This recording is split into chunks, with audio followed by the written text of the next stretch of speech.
Today's cannabinoid profile is on Cannabidiol.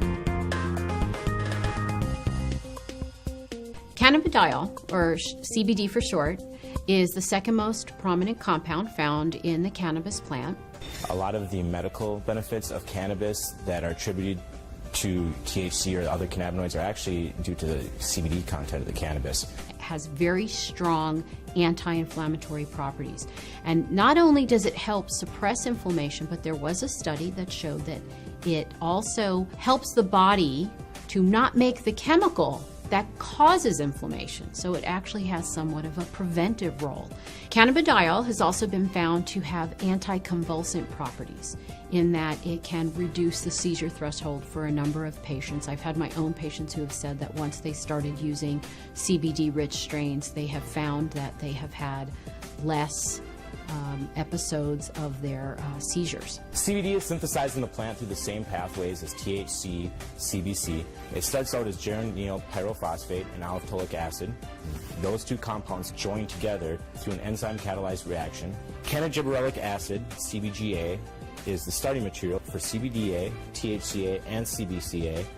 So CBDA synthase, if it's found in large enough amounts, will take this cannabidiolic acid and make it into cannabidiol carboxylic acid, which is CBDA. CBDA is CBD with a carboxylic acid attached to it.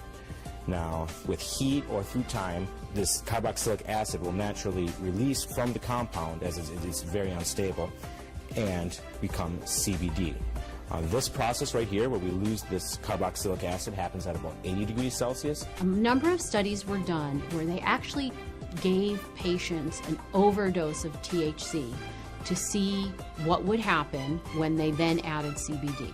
And CBD completely turned around the negative effects of an overdose of THC without changing the levels of THC in the blood. So that means that CBD exerts its own medicinal, just doesn't reverse THC, it actually has its own medicinal properties. CBD has been found to cause cancer cells to what we call commit suicide while preserving the normal cells. And what appears to happen is it appears to bind to the receptors on the cancer cells, which then induce the cancer cell to kill itself. Cannabidiol has also been found to be what we call biphasic in terms of sleep. So at low doses, it's what we call alerting. It kind of keeps you awake. At higher doses, it can be very sedating and cause you to sleep. But what's nice about that is you can control whether or not you are alert or you're feeling tired. So I'm a cancer doctor, and every day I see patients with cancer who have nausea from their chemotherapy or their cancer, loss of appetite, pain, depression, insomnia. And my experience over the past 30 years of being an oncologist is that there's one medicine that I could recommend to patients that can take care of all of those problems. Instead of writing 5 different prescription drugs, all of which have side effects and addictive potential, I can tell my cancer patients to try marijuana to take care of any combination of those symptoms. It's truly amazing the number of conditions that respond favorably to cannabis. The number one condition is pain. Cannabis is useful in relieving people's pain. It's particularly effective in relieving pain from connective tissue disorders, from arthritis, from fibromyalgia, from systemic lupus, from reflex sympathetic dystrophy, a whole host of conditions that we don't really understand very well. People seem to get good relief from cannabis. People are able to decrease the amount of opiates that they're taking, and in some instances to stop taking opiates entirely for pain control. The first modern research that was done on cannabis was done in 1949 that demonstrated its usefulness in treating epilepsy. I have a number of people who don't have epilepsy when they use cannabis regularly.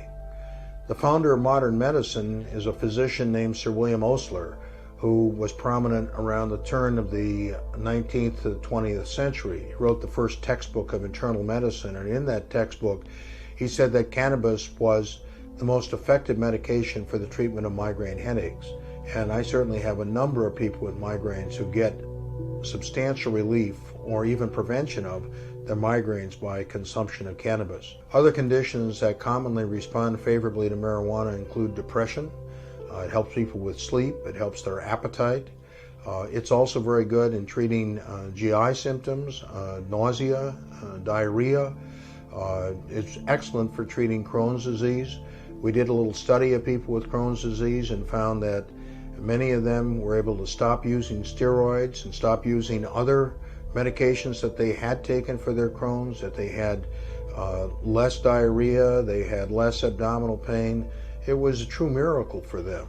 There's a list here of conditions that was originally developed by Dr. Todd McArea, who was a pioneer in terms of medical marijuana. He actually worked for the National Institute of Mental Health, and his job was to give out grants for doing studies on cannabis. He thought he was there to find out how cannabis was useful to treat medical conditions. NIMH thought he was there to hand out grants to see how dangerous it was. This was a marriage made in hell, and he did not stay with the National Institute of Mental Health for very long. Cannabis is seen as a neuroprotective agent, and we have found that it has provided benefits for people with multiple sclerosis.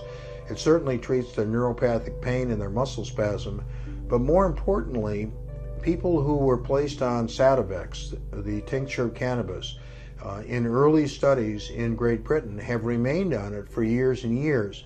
And rather than progress, their multiple sclerosis has stayed the same, suggesting that cannabis may not only be effective in reducing the symptoms, but also in slowing the progression of disease.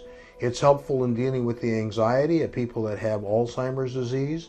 It's helpful in dealing with the muscle spasms that are associated with Parkinson's disease.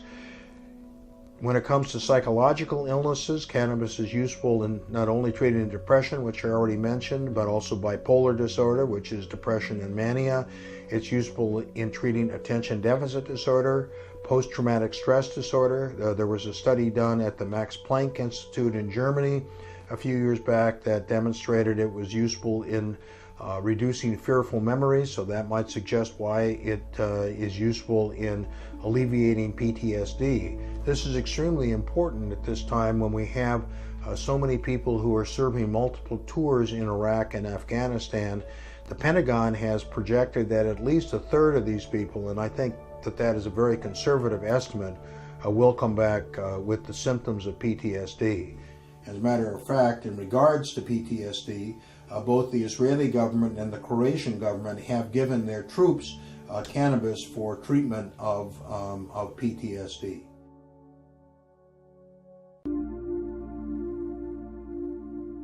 What is the evidence that marijuana smoking, habitual marijuana smoking, can lead to lung cancer? With respect to the development of lung cancer, we found no evidence of any increased risk of lung cancer occurrence in association with marijuana smoking alone.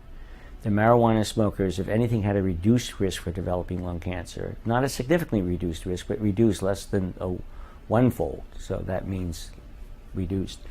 Whereas the tobacco smokers had a markedly increased risk.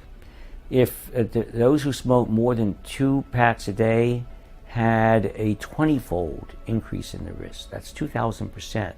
Those who smoke from 1 to 2 packs a day had an 8-fold risk. It's 800%. So that contrasts with no risk, no increased risk, or a slightly reduced risk with the marijuana smokers. THC actually has an anti-tumoral effect. And these are studies that were done both in experimental animals and in cell culture systems, and for different kinds of cancer. For lung cancer, breast cancer, thyroid cancer, prostate cancer, gliomas, brain cancer, that the development and growth, or the growth actually of the tumor is suppressed by THC, and metastases are also suppressed. So how can that be? Well, THC impairs protein synthesis, and it's what we call anti-mitogenic or anti-proliferative. You need, so tumor cells don't as readily proliferate in the presence of THC. They're also anti-angiogenic, so they interfere with the growth and development of new blood vessels that are necessary for metastatic spread. And they also are pro-apoptotic. What is apoptosis? Apoptosis is programmed cell death. So when cells age, there is a mechanism whereby the cells die.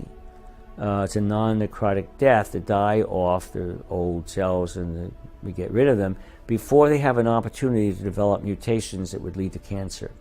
So enhancing apoptosis diminishes the risk of the cells becoming cancerous. So marijuana THC turns out to be pro-apoptotic. So those appear to be the mechanisms that might account for these anti-tumoral effects of THC.